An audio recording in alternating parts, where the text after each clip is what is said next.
નમસ્કાર બાળકો, હવે આજે આપણે આલેખનો પરિચય ધોરણ 8 ગણિતની અંદર સ્વાધ્યાય 15.2 આપણે જોવાનું છે. તો ગયા તાસની અંદર આપણે સ્વાધ્યાય 15.1 વિશે આપણે માહિતી મેળવી હતી. તો 15.2માં તમને શું કહેવા માગે છે, ધ્યાન અહીં રાખો. થોડુંક આપણે થિયરી સમજી લઈએ, પછી આપણે એના દાખલા જોઈએ. તો 15.2ની અંદર સામાન્ય તમારે એક શબ્દ આવશે. એ શબ્દનું નામ છે નિર્દેશાંક. શબ્દ વ્યવસ્થિત યાદ રાખજો.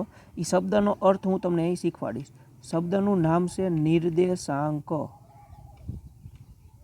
શું નામ છે? નિર્દેશાંક એટલે શું? તમને પ્રશ્ન થશે નિર્દેશાંક એટલે શું?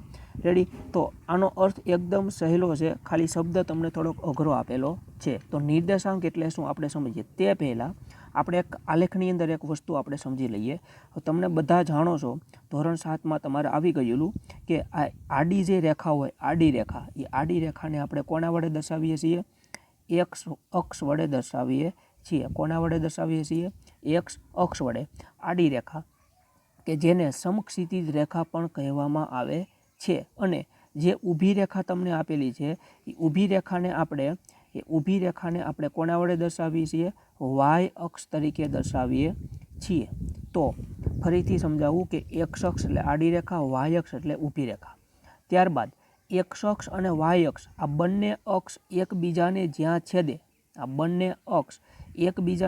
છેદે, એ છેદબિંદુને આપણે શું કહીએ છીએ? આપણે એને ઉદ્ગમ બિંદુ કહીએ છીએ. કયું બિંદુ? ઉદ્ગમ બિંદુ કહીએ છીએ. અને આ બંને અક્ષ એકબીજાને જ્યાં છેદે છે તે બિંદુને ઉદ્ગમ બિંદુ કહેવાય. અને આ ઉદ્ગમ બિંદુના યામ હોય, એ યામ 0, 0 હોય. ઉદ્ગમ બિંદુના યામ શું હોય? 0, 0. તો આ મેં જે 0, 0 લખ્યા, એ 0, 0ને શું કહેવાય? નિર્દેશાંક કહેવાય. એટલે કે નિર્દેશાંક એટલે આપણે એને ટૂંકમાં સમજીએ તો યામ. નિર્દેશાંકનો અર્થ શું થાય? યામ. યામની અંદર બે આંકડા હોય, યામની અંદર બે સંખ્યા હોય. પહેલો યામ હોય, એ પહેલો યામ એક્સ અક્ષનો હોય. કોનો હોય? એક્સ અક્ષનો. અને બીજો યામ જે હોય એ વાય અક્ષનો હોય. કોનો હોય? વાય અક્ષનો હોય. એટલે કે પહેલી સંખ્યા એક્સ અક્ષની, બીજી સંખ્યા વાય અક્ષની. દાખલા તરીકે હું અહીં લખું 3, 4. તો મને એટલી ખબર પડે કે આ 3 કોના છે?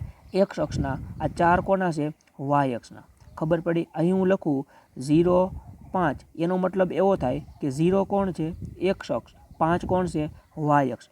પહેલી સંખ્યા એક્સ અક્ષ, બીજી સંખ્યા વાય અક્ષ. તો આને કહેવાય નિર્દેશાંક. નિર્દેશાંક એટલે યામ. બધાને સમજાઈ ગયું હશે. હવે આપણે આની અંદર જોઈએ તો આપણને ખબર છે એક્સ અક્ષ ઉપર અહીં આપણે શું લઈએ છીએ? 0. હંમેશા અહીં શું લઈએ છીએ? 0. દાખલા તરીકે હું અહીંયા સંખ્યા લખું 1, 2, 3, 4. વાય અક્ષ ઉપર હું સંખ્યા લખું 0, 1, 2, 3 અને 4. તો આ રીતે મારું આલેખપત્ર બને. હવે આપણે શું કરીએ છીએ? તો દાખલા તરીકે મારે આ બિંદુને દર્શાવવું છે. મારે 3 અને 4 આ જે બિંદુ છે, આ બિંદુને મારે આ આલેખ ઉપર દર્શાવવું છે. તો કઈ રીતે દર્શાવવું? તો મેં તમને હમણાં જ કીધું કે પહેલી સંખ્યા કોના માટે છે? એક્સ અક્ષ માટે. તો 3 આપણે એક્સ અક્ષ ઉપર ગોતવાના. 3ને ક્યાં ગોતવાના? એક્સ અક્ષ ઉપર. તો આમાં 3 ગોતો. આયા 3. ચાલો, આ 3. રેડી? આ 3. અને વાય અક્ષ ઉપર કોણ છે? 4. તો આ 4. હવે જુઓ, આ 3 અને આ 4. આ 4ને આડું લઈ જવાનું, 3ને ઊભું લઈ જવાનું. તો આ 3 ઊભા જશે, 4 આડા જશે. તો બંને એક જગ્યાએ ભેગા થશે. આ બંને એક જગ્યાએ ભેગા થશે. ક્યાં ભેગા થશે? તો આપણને બધાને એટલી ખબર પડે કે આને તમે ઉપર લઈ જાઓ, આને તમે આડા લઈ જાઓ. એનો મતલબ એવો કે આ બંને સંખ્યા અહીં ભેગી થાય. બંને સંખ્યા ક્યાં ભેગી થાય? અહીં. એનો મતલબ એવો કે તમારું 3 અને 4 આ બંને યામ ક્યાં આવેલા છે? અહીં આવેલા છે. તો આ રીતે તમારે બિંદુ દર્શાવવાના છે. તો આવી રીતે બિંદુ દર્શાવતા આવડે? રેડી? આ આપણા દાખલા. અને હજી એક અગત્યનો પોઈન્ટ. હવે દાખલા તરીકે તમને કીધું 0, 4 દર્શાવો.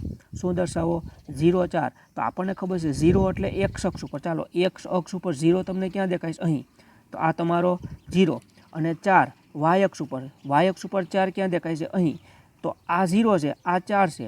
હવે યાદ રાખજો, બંનેમાંથી કોઈ પણ એક શૂન્ય હોય.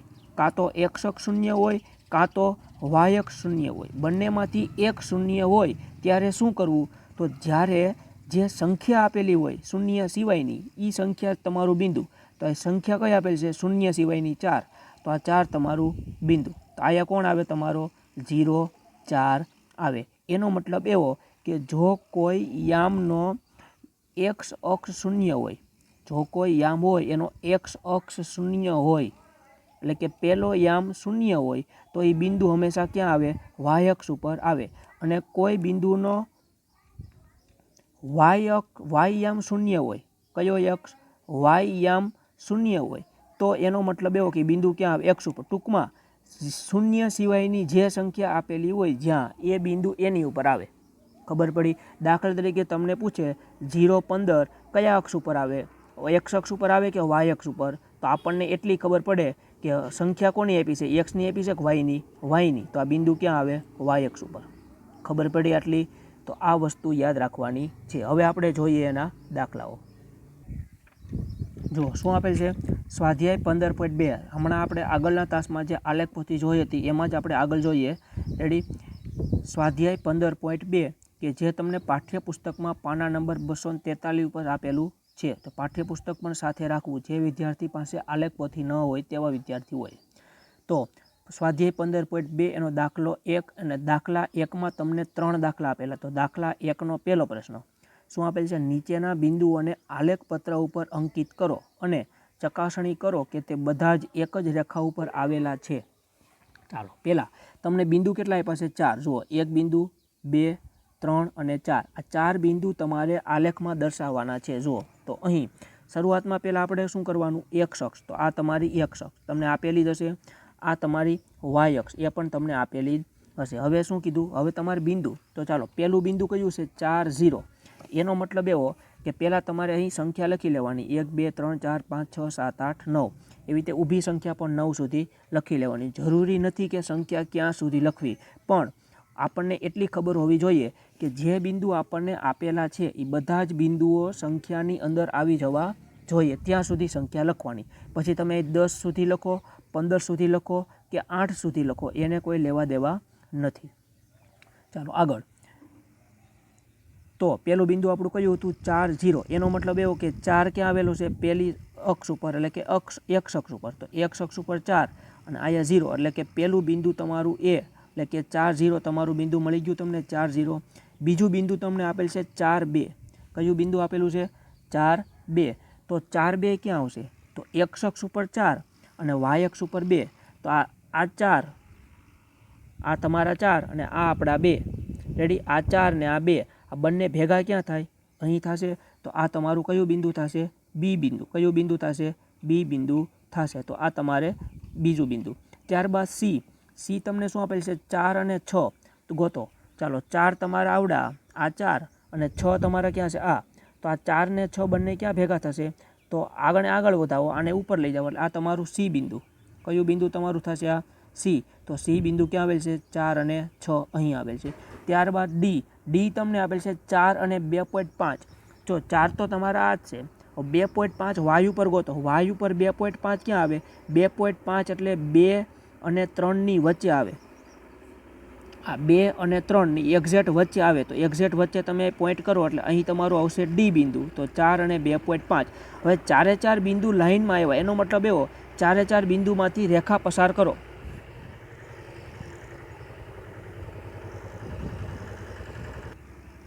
તો 4 બિંદુમાંથી રેખા પસાર કરશો એટલે તમને સીધી રેખા મળશે. એનો મતલબ એવો થાય કે 4 બિંદુ એ, બી, સી અને ડી, આ 4 બિંદુઓ ક્યાં આવેલા છે? એક જ રેખા ઉપર આવેલા છે. રેડી? તો તમને કીધું ચકાસણી કરો. તો આપણે લખી નાખવાનું અહીં કે અહીં 4 બિંદુઓ એક જ રેખા ઉપર આવેલા છે. આ તમારો જવાબ. ખબર પડી ગઈ? તો આ તમારો દાખલા નંબર 1નો પહેલો દાખલો. એવી જ રીતે 15.2 એનો દાખલો પહેલો, એનો બીજો. જેવી રીતે આ બિંદુ દર્શાવ્યા એવી જ રીતે આ બિંદુ દર્શાવશો એટલે તમને આવો આલેખ મળશે. તો 4 બિંદુ દર્શાવીને એમાંથી સીધી રેખા દોરી નાખવાની. ત્યારબાદ આપણે જોઈએ ત્રીજો. તો ત્રીજાની આપણે ચકાસણી કરીએ. ધ્યાન બધા અહીં. ચાલો, શું આપેલ છે? પહેલાનો ત્રીજો. પહેલું બિંદુ આપેલ છે કે. કયું? 2, 3. ચાલો, પહેલાં આપણે 2 ગોતીએ. તો આ 2, આ શું છે? 2 અને વાય અક્ષ ઉપર 3, એટલે કે આ 3. તો 2 અને 3 ભેગા ક્યાં થશે? અહીં થશે. આ તમારા 2 અને 3 ભેગા થશે. તો આ તમારું પહેલું બિંદુ. રેડી? તો અહીં હું લખી નાખું છું કે. અત્યારે શું લખું છું? માત્ર બિંદુ કરું છું. હમણાં બીજું બિંદુ દર્શાવીએ એટલે આપણને ખબર પડી જશે. ચાલો, બીજું બિંદુ એલ. એલ શું આપેલ છે? 5 અને 3. તો ચાલો, એક્સ અક્ષ ઉપર 5 અને વાય અક્ષ ઉપર 3. એનો મતલબ એવો કે અહીં આવશે 5 અને 3. તો અહીં હું લખું છું પહેલું બિંદુ કયું હતું? કે. તો એનું નામ લખું છું કે અહીં. આ બીજું બિંદુ કયું હતું? એલ. આ બીજું બિંદુ એલ. ત્રીજું બિંદુ એમ. 5 5. એનો મતલબ એવો કે એક્સ અક્ષ ઉપર 5, એક્સ અક્ષ ઉપર 5 અને વાય અક્ષ ઉપર પણ 5, એટલે કે અહીં. તો બંને પાંચડા ભેગા થાય એટલે અહીં ભેગા થશે. તો આ તમારું કયું બિંદુ થશે? ત્રીજું, કે એલ. અને ત્રીજું બિંદુ કયું હતું? એમ. તો આ તમારું એમ. અને છેલ્લું બિંદુ 2 5. એનો મતલબ એવો કે એક્સ અક્ષ ઉપર 2 અને વાય અક્ષ ઉપર 5, એટલે તમારું બિંદુ ક્યાં ભેગું થશે? અહીં. તો આ તમારું કયું થશે? એમ એન. પછી શું કીધું છે? નીચેના બિંદુઓને આલેખપત્ર ઉપર અંકિત કરો અને ચકાસણી કરો કે તે બધા એક જ રેખા ઉપર આવેલા છે. ચેક કરો, ચારે ચાર બિંદુઓ એક રેખા ઉપર આવેલા છે કે નથી? નથી, કારણ કે આ બે બિંદુઓ એક રેખા ઉપર આવેલા છે. આ બે બિંદુઓ એક રેખા ઉપર આવેલા છે, પણ આ બિંદુઓ આવેલા નથી, કે આ રેખા ઉપર આ બે બિંદુઓ આવેલા નથી. તો તમારો જવાબ શું આવશે? કે અહીં આપેલા ચાર બિંદુઓ એક જ રેખા ઉપર આવેલા નથી. તો સમજાઈ ગયું? આ રીતે તમારે બિંદુ દર્શાવવાના છે. ત્યારબાદ આપણે જોઈએ સ્વાધ્યાય 15.2 અંદર દાખલા નંબર 2. શું કીધું? બિંદુઓ 2 3 અને 3 2 માંથી પસાર થતી રેખા દોરો. ચાલો, પહેલાં આપણે રેખા દોરીએ. તો પહેલું બિંદુ કયું છે? 2 3. ચાલો, આ તમારી એક્સ અક્ષ ઉપર 2 અને વાય અક્ષ ઉપર 3. તો બંને ભેગા ક્યાં? અહીં થશે, આ જગ્યા ઉપર. ચાલો, આ તમારું પહેલું બિંદુ આવશે 2 3. ત્યારબાદ શું આપેલ છે? 3 2. એનો મતલબ એવો કે એક્સ અક્ષ ઉપર 3 અને વાય અક્ષ ઉપર 2. તો આ તમારું બીજું બિંદુ. ચાલો, બે બિંદુ દોરાઈ ગયા. હવે શું કીધું? માંથી પસાર થતી રેખા દોરો. ચાલો, આમાંથી તમે પસાર થતી રેખા દોરશો તો બંને બિંદુમાંથી પસાર થતી રેખા આપણે દોરી. તો પ્રશ્ન તમને શું કીધું?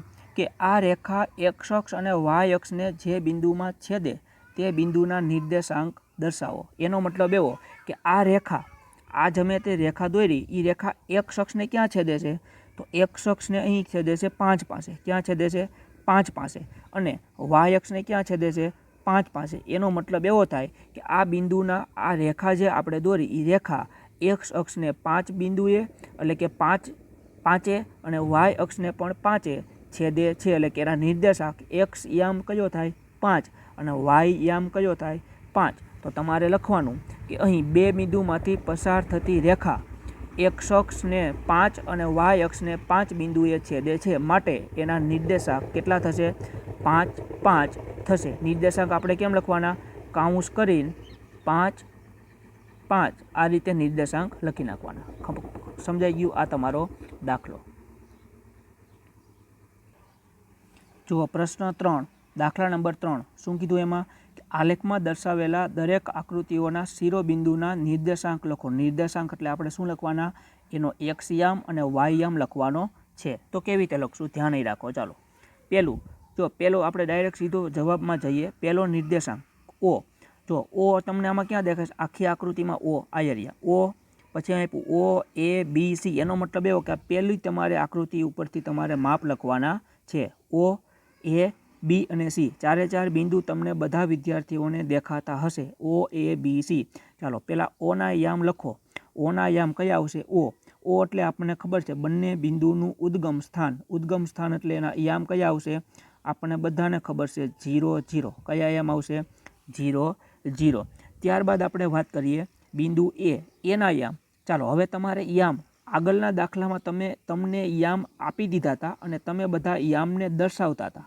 હવે શું કરવાનું? અહીં તમને આકૃતિ આપી દીધી, પણ આકૃતિમાંથી તમારે શું લખવાના? યામ.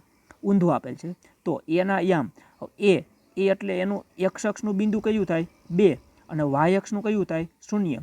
તો એના યામ કયા આવશે? 2 0. એવી જ રીતે બીના યામ. તો બી બિંદુ વચ્ચે આવેલું, એનો મતલબ એવો કે એક્સ અક્ષમાં કયા? 2 અને વાય અક્ષમાં 3. તો બી બિંદુના યામ કયા થશે? 2 અને 3. એવી જ રીતે સી. તો સીમાં વાય યામ 3 છે, પણ એક્સ યામ કેવો છે? 0. તો સી બિંદુના યામ કેવા થશે? એક્સ યામ 0 અને વાય યામ 3. ચાલો ચારે ચારના તમને યામ લખાઈ ગયા. હવે આપણે વાત કરીએ બીજો, તો PQRS. ગોતો PQRS ક્યાં છે? અહીં રહ્યું PQRS. ચાલો પીના યામ. તો પી માટે તમારે પહેલાં નીચે જોવાનું. નીચે કોણ છે? 4. અને પી માટે આડા જુઓ. આડામાં કોણ છે? 3. એનો મતલબ એવો કે પીના યામ કેટલા થશે? 4, 3. એવી જ રીતે ક્યુ માટે નીચે કોણ? 6 અને આડું કોણ? 1. તો ક્યુના યામ કેટલા થશે? 6, 1. આર અને એસના યામ તમારે લખવાના. એવી જ રીતે ત્રીજી આકૃતિ KLM. તો તમને આપેલ છે KLM. એમાં હું તમને એલના યામ ખાલી લખી દઉં છું, બાકીના 2 તમારે લખવાના. ચાલો એલના યામ. તો એલ એટલે એલમાં તમે આડું જોશો એટલે એલમાં ઊભું જોશો એટલે નીચે કોણ છે? 7. અને એલમાં આડું કોણ છે? 7. એનો મતલબ એવો કે એલના યામ કેટલા થશે?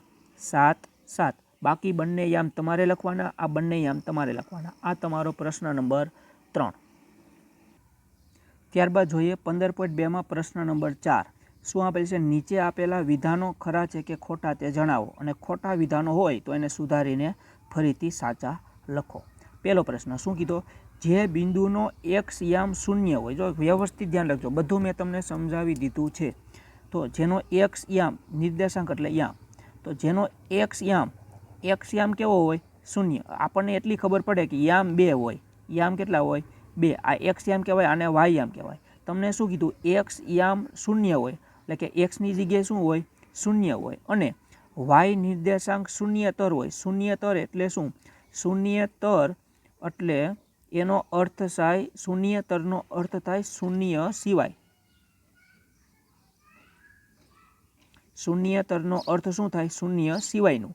તો એક્સ યામ 0 હોય અને વાય યામ શૂન્ય સિવાય. શૂન્ય સિવાયનું એટલે કોઈ પણ એક્ઝામ્પલ લઈ લો, તમને જે સંખ્યા સારી લાગે. દાખલા તરીકે હું 7 લઈ લો.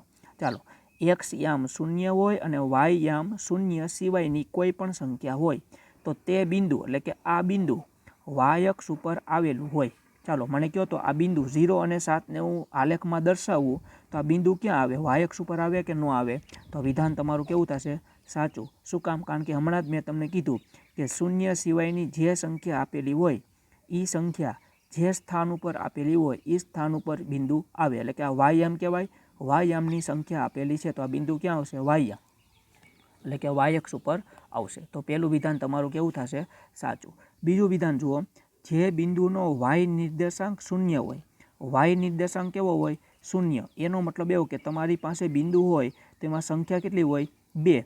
2 સંખ્યામાં એક્સ અક્ષ અને વાય અક્ષ. વાય 0 આપ્યો એટલે કે બીજી સંખ્યા તમને 0 આપી. અહીં જુઓ, પહેલી સંખ્યા 0 આપી હતી, બીજી સંખ્યા તમને 0 આપી અને એક્સ નિર્દેશાંક 5 આપી દીધો. એટલે કે પહેલો નિર્દેશાંક કેટલો આપી દીધો?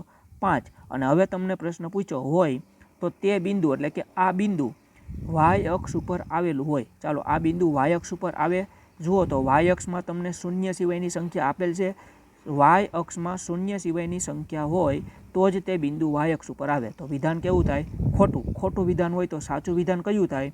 તો તમારે ખાલી એટલો જ ફેરફાર કરવાનો, જે બિંદુનો વાય નિર્દેશાંક 0 હોય અને એક્સ નિર્દેશાંક 5 હોય તે બિંદુ વાય અક્ષ ઉપર નહીં પણ કોની ઉપર આવે? એક્સ અક્ષ ઉપર આવે. આખું વિધાન તમારે ફરીથી લખવાનું, પણ વાયની જગ્યાએ શું લખવાનું? એક્સ.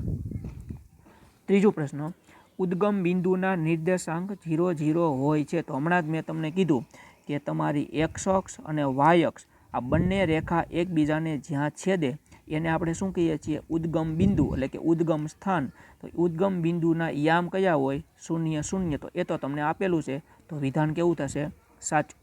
તો ખબર પડી. આ તમારો પ્રશ્ન નંબર 4. તો અહીં તમારું સ્વાધ્યાય 15.2 પૂર્ણ થાય છે.